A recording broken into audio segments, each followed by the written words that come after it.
अस्सलाम वालेकुम everyone. Rotator cuff muscles आज हमने ये कवर करनी है। रोटेटर कफ मसल्स को मैं इसलिए चूज करूँ मैं क्योंकि इसको अगर सही तरीके से समझा जाए, जो एक खूबसूरती इसमें दिखाई देती है कि किस तरीके से ये काम करें और किस तरह से अगर इंजर्ड हो जाए जो मसला कर सकते हैं, बहुत मजा आता है। एनीहाउ, इस इंट्रोडक्शन के साथ हम स्टार्ट करते हैं। Rotator cuff muscles, brachial plexus और पेक्टोरल रीजन, ये हमारे पास तीन रीजन होंगे जो हमारे पास सैंपल वीडियोस के अंदर होंगे, बाकी हमारे पास पेड वीडियो होंगी। अभी मैंने से मतलब यहाँ पे डायग्राम से बनाया, लेकिन मैं इंशाल्लाह कॉलेज से बोन्स को उठा के वहां पे बोन की लैंडमार्क्स भी करवाऊंगा और सारा कुछ भी करवाऊंगा।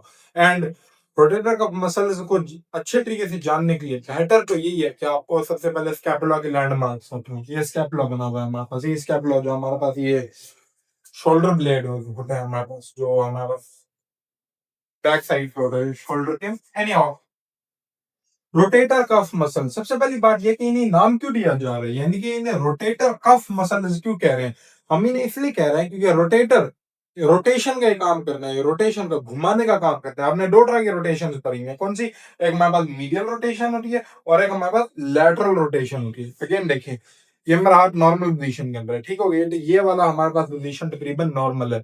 अगर मैं आपको मुकम्मल अंदर की तरफ घुमाऊं, यानी कि ये पूरा का पूरा अंदर की तरफ जा रहा है, तो ये हमारे पास कौन सी होगी? Medial rotation. और अगर ये पूरा का पूरा बाहर की तरफ जा रहा है तो हम इसे क्या कहेंगे? Lateral rotation. बाज़ औक़ात इसे वो मीडियल रोटेशन और इसे लैटरल रोटेशन इस तरीके से भी कहा जा सकता है, आप उस तरीके से भी इसे याद कर सकते हैं। एनीहाउ, अब जब हम हाथ को मूव कराएंगे इस तरीके से या फिर इस तरीके से बाहर की तरफ, तो उसके अंदर हमारे पास ये रोटेटर कफ मसल्स इंपॉर्टेंट है। क्योंकि रोटेशन करवा रहे हैं इसलिए हम इन्हें रोटेटर कफ कह रहे हैं। कफ क्यों कह रहा है मैंने? क्योंकि ये ह्यूमरस के हेड के अराउंड एक कफ बना रहे हैं, जिस तरह के शर्ट के कफ्स होते हैं, कफ्स जो कि रिस्ट के अराउंड होते हैं, वो क्या कर रहे हैं? रिस्ट को इस तरह से पकड़ रहे हैं। इसी तरह ये भी ह्यूमरस के हेड को आपस में पकड़ रहे होते हैं। अब ये समझें कि मिसाल के तौर पर हमारे पास ये ह्यूमरस है, ये ह्यूमरस का हेड पोर्शन है, ये ह्यूमरस के हेड के गिर्द इस तरह से इंसर्कल हो रहे होते हैं, ठीक हो गया। इनके टनल्स वगैरह आपस में मिल जाते हैं, उसकी वजह से इस तरीके से पकड़ के रखते हैं ये ह्यूमरस को, ये ठीक हो गया। कहानी क्या मैं आपको बताना चाहता हूँ, ये है कि मेरे भाई ये हमारे पास स्कैपुला से राइजोन है, स्कैपुला से ही ये मसल्स निकल रहे हैं। स्कैपुला से निकल के ये ह्यूमरस के गिर्द यूं करके एक, क्या कहेंगे हम, कफ बना लेते हैं, ठीक हो गया। ये बात आपको याद रहनी चाहिए, ओरिएंटेशन होनी चाहिए आपको। कहानी क्या मैं आपको बता रहा था कि रोटेटर कफ मसल क्या काम है हमारे पास? इनका काम है हमारे पास रोटेशन ऑफ द ह्यूमरस, और डेफिनेटली ह्यूमरस के नीचे रेडियस वाला अटैच है। डेफिनेटली अगर आप उनको ह्यूमरस को मूव करेंगे तो उसकी नीचे वाली चीज ऑटोमेटिकली मूव होती जाएगी, रोटेशन होता है ह्यूमरस या फिर इंटायर अपर लिम्ब। और इसका फंक्शंस क्या है हमारे पास? दे हेल्प इन एबडक्शन, ये एबडक्शन के अंदर हेल्प करते हैं, एबडक्शन करवाते नहीं है। एबडक्शन क्या होती है? अगेन हमारे पास हाथ यहाँ पे मैं ठहरा हूं, अगर मैं हाथ को इस तरीके से मूव करूं, यहाँ से बाहर की तरफ लेके जाऊं, हमें से क्या कहते हैं? एबडक्शन। और अगर मैं इस पोजीशन से वापस लाऊंगा, ये हमारे पास क्या है? एडक्शन है। एब, बी, अबॉर्ड, अबॉर्ड बॉडी को छोड़ कर जा रहे हैं, आप इस तरीके से याद करना। और ये बॉडी में वापस आ रहे हैं, बॉडी के साथ वापस जुड़ रहे हैं, they are adding back to the body, तो हम इसे क्या कहेंगे? एड, एडक्शन, याद करने के लिए। देयर बीन एबडक्शन एक मोटा लफ्ज है जो कि आपको याद करना पड़ेगा इसके साथ, वो है हमारे पास कॉनकैविटी कंप्रेशन। कॉनकैविटी कंप्रेशन कहने का क्या मतलब है? देखिए,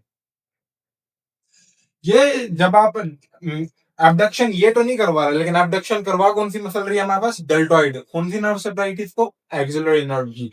अगर इसे डेल्टॉइड का जो हमारे पास यहाँ पर शोल्डर है, शोल्डर के जो हमारे पास मसल है, इसका काम है कि शोल्डर को इस तरीके से एबडक्ट करवाना है इसने।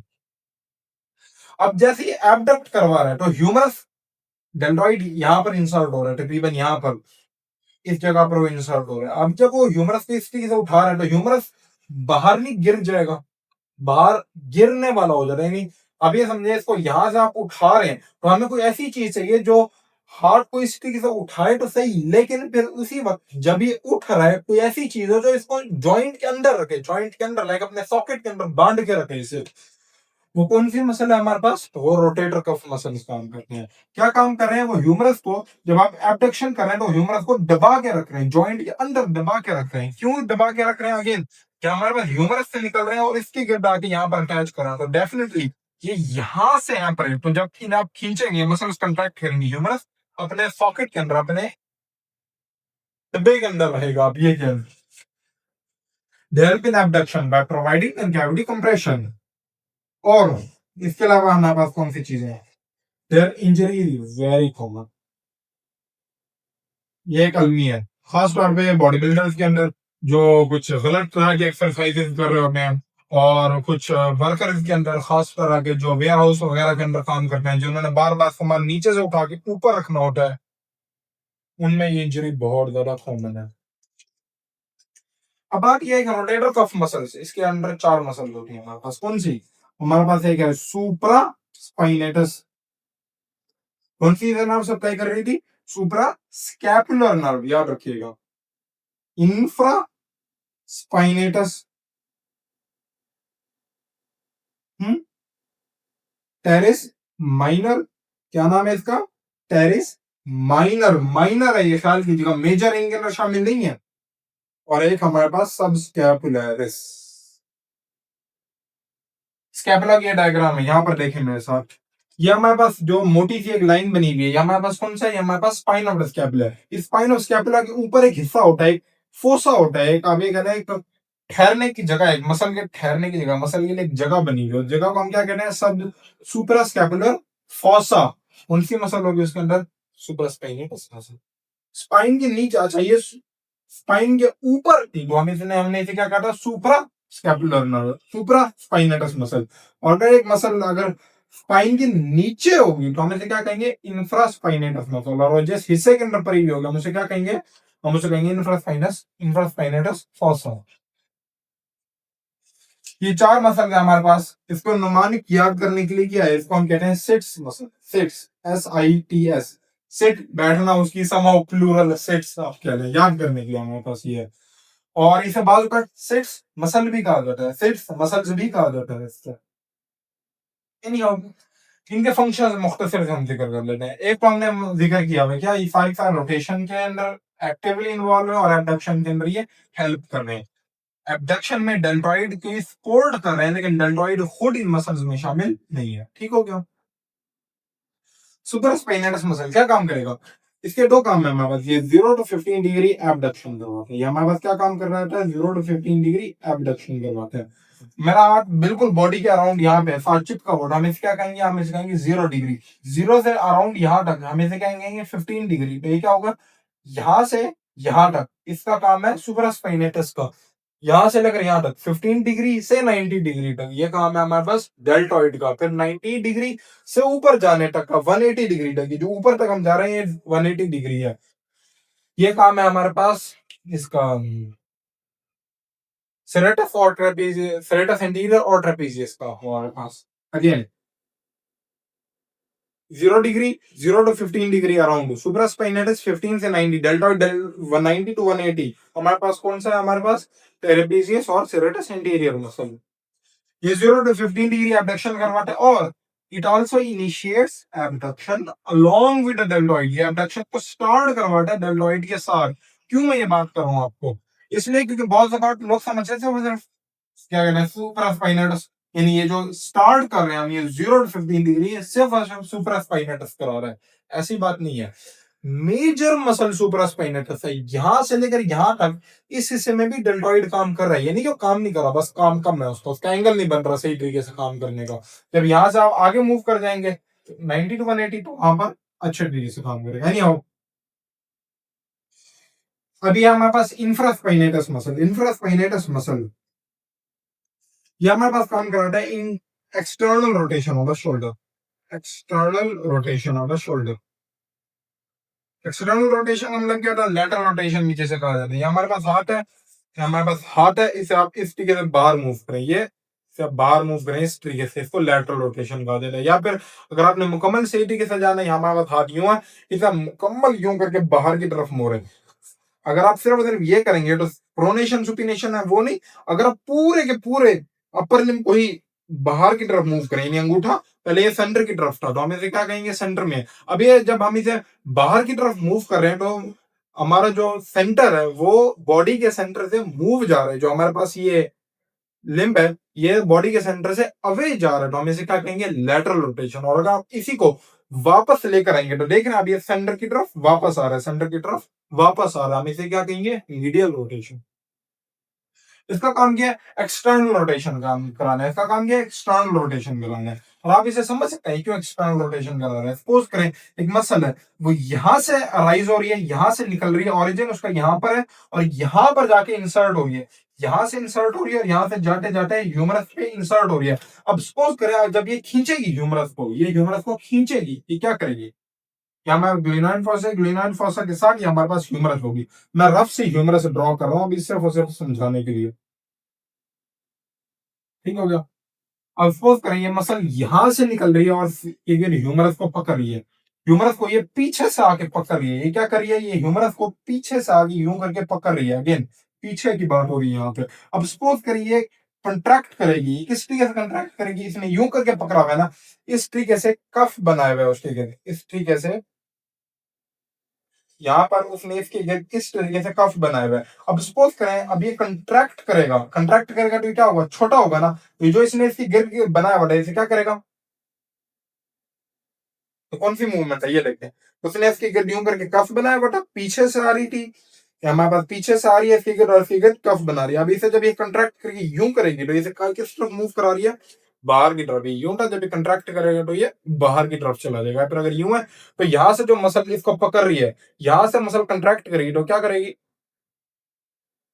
बाहर की तरफ लेकर जाएगी।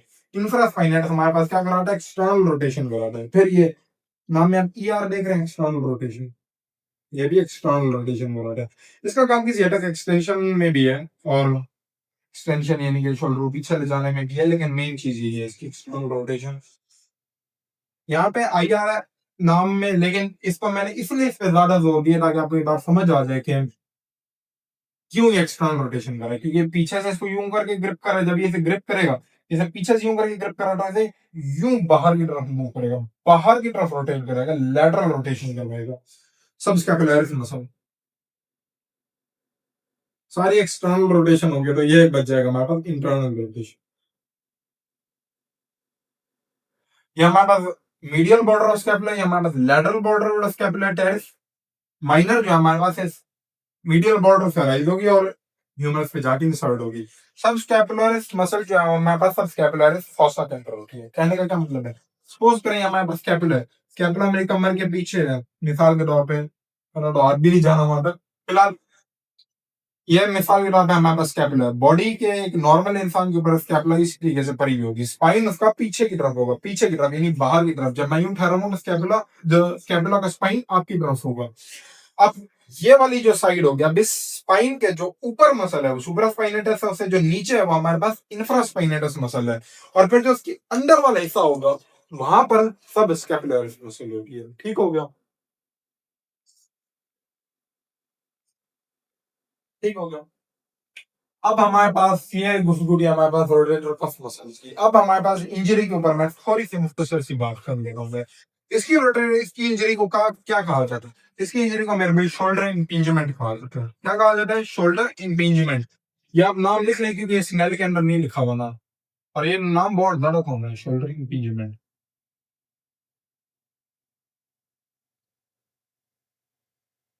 शोल्डर इंपिंजमेंट किस तरीके से होती है हमारे पास, शोल्डर इंपिंजमेंट होने के हमारे पास क्या तरीके हैं। नंबर वन, जो सबसे पहली बात हर इंजरी के अंदर आप बता सकते हैं, या फिर हर चोट के अंदर आप बता सकते हैं कि ट्रॉमा हुआ था, चोट लगी, कि एक्सीडेंट हुआ या फिर इस तरह का कुछ हुआ है, उसकी वजह से शोल्डर में मसला हो सकता है। एक्सेसिव यूज, ज्यादा इस्तेमाल करने की वजह से हो सकता है। और overhead movement with internal rotation, overhead movement with internal rotation. अगर कोई शख्स ऐसा है जो कि अपने हाथ को ऊपर की तरफ इस्तेमाल करता है, ऊपर उसका बॉड लग गया, उसने बार बार हाथ को ऊपर उठा के कोई काम करना है और उसके हाथ उसी इंटरनल रोटेशन के अंदर भी है, तो उसको शोल्डर इंगेजमेंट ज्यादा हो सकती है। सपोज करें अगर मैं आपको किसी को कहूँ कि ऊपर धक्का दे, तो किस तरीके से ऊपर धक्का देगा, ज्यादातर लोग किस तरीके से देंगे, वो मेरे भी हाथ को इस तरीके से ऊपर उठाएंगे। और अगर मजीद ऊपर उठाना होगा यूं करेंगे, इसी तरीके से करेंगे, नहीं यूं यूं। उनके एल्बोज देख रहे हैं आप, बाहर की तरफ जा रहे हैं, क्या मसला है। हार्ट इंटरनल रोटेशन के अंदर चला गया है, हार्ट ऊपर एलिवेटेड है और हार्ट इंटरनल रोटेशन के अंदर चले गए हैं। लिहाजा एक तो मैंने आपको बताया बॉडी बिल्डर्स, और कौन से हो सकते हैं हमारे पास, जो वेयर हाउसेस के अंदर काम कर रहे हैं, जो गोदाम वगैरह के अंदर काम कर रहे हैं, उन्होंने बार बार नीचे से उठाकर चीज ऊपर रखनी होती है, तो उनको ये इशू हो सकता है। बी रोल शॉट आप देख सकते हैं यहाँ पर, जो मैं आपको बात समझाना चाह रहा हूँ। बात क्या है हमारे पास, ये मिसाल के तौर पे हमारे पास ह्यूमरस है, पीछे से मसल्स आ रही हैं और इसको इस तरीके से इंसर्ट कर रही हैं इसके ऊपर, ठीक हो गया। अब सपोज करें मैं क्या करता हूँ, मैं ह्यूमरस को ऊपर की तरफ खींचता हूँ। मैं क्या काम करता हूँ, मैं एक मिनट, हाँ, मैं ये है हमारे पास ह्यूमरस है, पीछे से आके इसको इसके गिर्द वो कफ बना रहे हैं। अब सपोज करें मैं ह्यूमरस को ऊपर की तरफ खींचता हूँ, मैं ह्यूमरस को ऊपर की तरफ लेकर जाता हूँ। कैसे, जब मिसाल के तौर पर हमारे खुद शोल्डर फ्लेक्शन हो रही है, यानी शोल्डर हमारे पास ऊपर की तरफ जा रहा है। अब वो ऊपर की तरफ जा रहा है और उसके साथ साथ जैसे ही वो ऊपर जा रहा है, मैं उसे अंदर की तरफ खींचता हूँ। मैं उसे क्या करता हूँ, अंदर की तरफ कर रहा हूँ, मैं इंटरनल रोटेशन कर रहा हूँ। ये बाहर की तरफ जाएगा, इस तरफ जाएगा, ये एक्सटर्नल रोटेशन है, अंदर की तरफ जाएगा, इंटरनल रोटेशन है ये हमारे पास। अब सपोज करें मैं क्या करता हूँ, मैं ह्यूमरस को एलिवेट करता हूँ मैं, और फिर मैं अंदर की तरफ खींचता हूँ। मैं, आप देख रहे हैं कितना ज्यादा दबाव पड़ रहा है इसके ऊपर, और आखिरकार क्या होगा, ठा टेंडन टूट जाएगा। एग्जैक्ट यही कुछ हो रहा होता है हमारे पास रोटेटर कफ मसल के अंदर। अगर मैं बार बार उसको ऊपर की तरफ उठाऊंगा और मैं उसे अंदर की तरफ मरोड़ूंगा, मैंने आपको दिखा दिया कि अगर आप उसे ऊपर की तरफ उठाएंगे और अंदर की तरफ उसे मरोड़ेंगे, कितना ज्यादा दबाव आएगा उस टेंडन पर, जो कि पीछे से आगे उसके गिर कफ बना रहा होता है। इतना ज्यादा स्ट्रेच होगा कि या तो टेंडन इन्फ्लेम हो जाएगा, या तो टेंडन टूट जाएगा, रप्चर हो जाएगा वो, या फिर अगर वो बहुत ज्यादा आपने इस्तेमाल किया उसे बहुत अरसे तक, तो क्या होगा, डैमेज हो जाएगा। डैमेज के बाद वहां पे फाइब्रस टिश्यू आ जाएगा, कैल्सिफिकेशन हो जाएगी। फिर क्या होगा, अब टेंडन उतना जो फ्लेक्सिबल था नहीं रहा, वो रिपेयर होने गया, रिपेयर होने के बाद अब वो उस तरह का फ्लेक्सिबल नहीं रहा।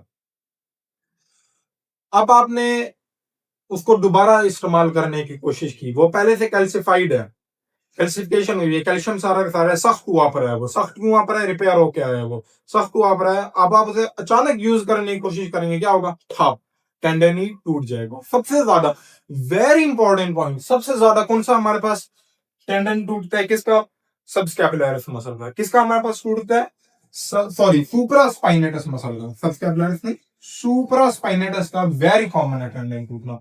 और एक और भी हमारे पास बात होती है, वो हमारे पास होती है इसकी, ये क्या नाम है, सबएक्रोमियल बर्साइटिस। वो क्या होता है हमारे पास, वो भी इसी शोल्डर इंपिंजमेंट या रोटेटर कफ टेंडिनाइटिस के अंदर आता है। टेंडिनाइटिस किसे कहते हैं, टेंडन की इन्फ्लेमेशन, उसको हम क्या कहते हैं, आइटिस। हार्ड एक चैम्बर के अंदर होता है, एक सैक के अंदर होता है, तो हम क्या कहते हैं, पेरिकार्डियम, उसकी इन्फ्लेमेशन होगी पेरिकार्डाइटिस, ठीक हो गया।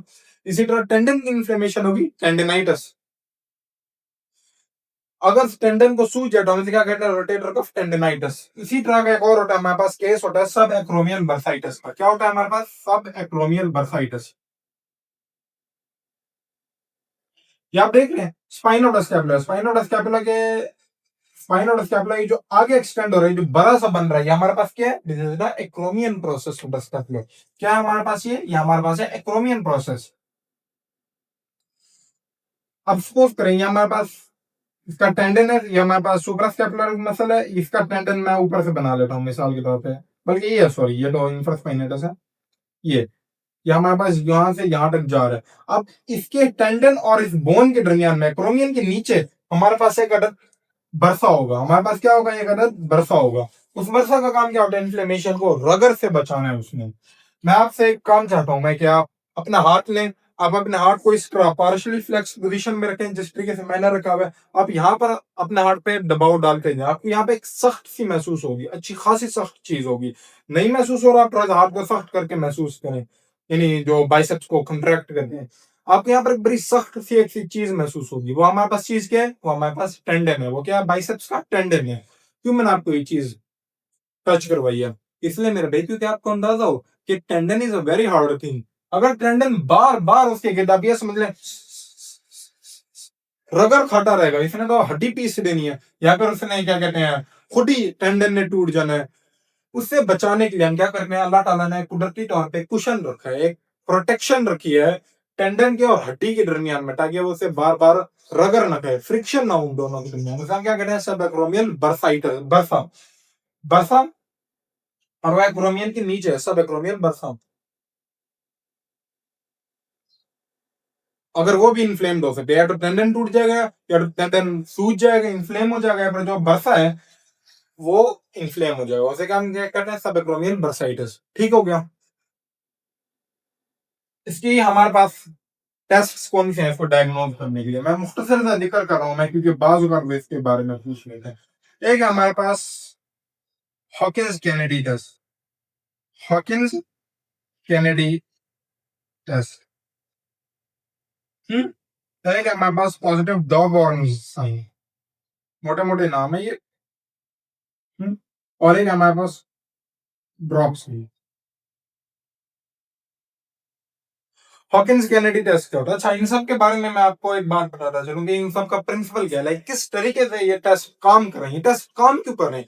ये टेस्ट काम इसी तरीके से कर रहे हैं कि हम देख रहे हैं कि एक नॉर्मल बंदा, अगर हम उसके एक शोल्डर को एक ऐसी पोजीशन में डालें जो ज्यादा दबाव डालेगी, नॉर्मल बंदे के शोल्डर बर्दाश्त कर जाएंगे, लेकिन अगर एक बंदे को पहले से मसला है, अगर हम उसे दबाव में डालेंगे तो उसकी शोल्डर बर्दाश्त नहीं करेंगे, उसे पेन होना स्टार्ट हो जाएगा। हम शोल्डर को ऐसी प्रोवागेटिव पोजीशन के अंदर डाल रहे हैं कि उन्हें पेन पैदा हो, उस पेन से हमें पता चलेगा कि नॉर्मल बंदा, उसको ये मसला नहीं होना चाहिए, उसके शोल्डर आसानी से बर्दाश्त कर लेते। इनका अगर पहले से मसला है, शोल्डर चू चू करना स्टार्ट कर देगा। फिलहाल हॉकिंस कैनेडी टेस्ट क्या होता है ये देखें। हमारे पास ये आर्म है, मैं क्या करूंगा, आर्म को मैं ऊपर उठाऊंगा और बिल्कुल आहिस्ता आहिस्ता, बिल्कुल आहिस्ता आहिस्ता, बगैर जोर दिए मैं अंदर की तरफ मरोड़ूंगा मरोड़ूंगा मरोड़ूंगा, और से पूछूंगा भाई दर्द हो रहा है आपको? अगर वो कहेगा दर्द हो रहा है मुझे इसमें, तो इसका मतलब है कि उसको शोल्डर कफ, रोटेटर कफ की इंजरी है उसे। दूसरा होता है हमारे पास पॉजिटिव डॉग और साइन। क्या करना है आपने? कुछ भी नहीं करना। पेशेंट के हाथ को नॉर्मल रखने हैं किसी जगह पर, मिसाल के तौर पर किसी टेबल पर या फिर किसी रेस्टिंग जगह पर, और आपने उसके शोल्डर के जो ऊपर वाला हिस्सा है, यहाँ पे जो मैं दबा रहा हूँ, मैं तो अब डेफिनेटली अपने हाथ का दबा रहा हूँ, उस पेशेंट के रेस्ट पे होगा। आपने उसके हाथ पीओ को यूं करके दबा के चेक करना है। आपने उसे पूछना है दर्द हो रहा है कहीं पे? अगर वो कह रहा है दर्द हो रहा है, तो वो सब एक्रोमियल बर्साइटिस को जाहिर कर सकते हैं। ठीक हो गया। और दूसरा फाइनली हमारे पास ड्रॉप साइन। ड्रॉप साइन क्या, हमारे पास बॉर्ड कर रही थी। आप पेशेंट के शोल्डर को उठाएंगे और आप उसे छोड़ेंगे, उसे कहेंगे, उसे हाथ को छोड़ देंगे, उसके हाथ वापस नीचे आएंगे। अगर उसके हाथ बहुत ज्यादा झट मार के नीचे आ रहे हैं, झटके से नीचे आ रहे हैं, तो उसे कहा जाता है पॉजिटिव ड्रॉप साइन। अब पॉजिटिव ड्रॉप साइन का मसला ये होता है कि आपको इसको कंपेयर करना पड़ता है। हर बंदे के हाथ मुख्तलिफ तरह से नीचे आते हैं, या तो आपके पास बहुत ज्यादा एक्सपीरियंस हो, या फिर दूसरा तरीका ये है कि आप कंपेयर कर लें। मिसाल के तौर पर वो कहता है कि मुझे इस शोल्डर में दर्द होता है, इसमें नहीं होता। आप उसके हाथ यूं लेंगे और आप नीचे छोड़ देंगे, ऐसे कहेंगे इस तरह से ड्रॉप करने दे। अगर ड्रॉप हो रहा है नीचे की तरफ, इस साइड पे ज्यादा तेजी से हो रहा है, इस साइड पे नॉर्मल रफ्तार से हो रहा है, या फिर हल्का हो रहा है इसके मुकाबले में, तो हम क्या कहेंगे, इस साइड का रोटेटर कफ टेयर है। ठीक हो गया। ऑफ कोर्स हर टेस्ट की तरह आपने दोनों तरफ कंपेयर करना होता है, क्योंकि एक बंदे का बेहतरीन कंट्रोल, लाइक स्टैंडर्ड जिसे आपने कंपेयर करना है, वो बंदा खुद है। अगर उसके राइट साइड पे पेन और लेफ्ट साइड पे नहीं हो सकता, तो आप उसे आसानी से डायग्नोज कर सकते हैं। और अगर दोनों साइड पे पेन है, सिर्फ और सिर्फ एक ही तरीका होता है हमारे पास, वो एक्सपीरियंस है, वो कई सालों की प्रैक्टिस के बाद आता है। एनीहाउ, ये था हमारे पास रोटेटर कफ का लेक्चर। कोई टॉपिक आपको नहीं समझ आया, मुझसे आसानी से पूछ सकते हैं। अल्लाह हाफिज।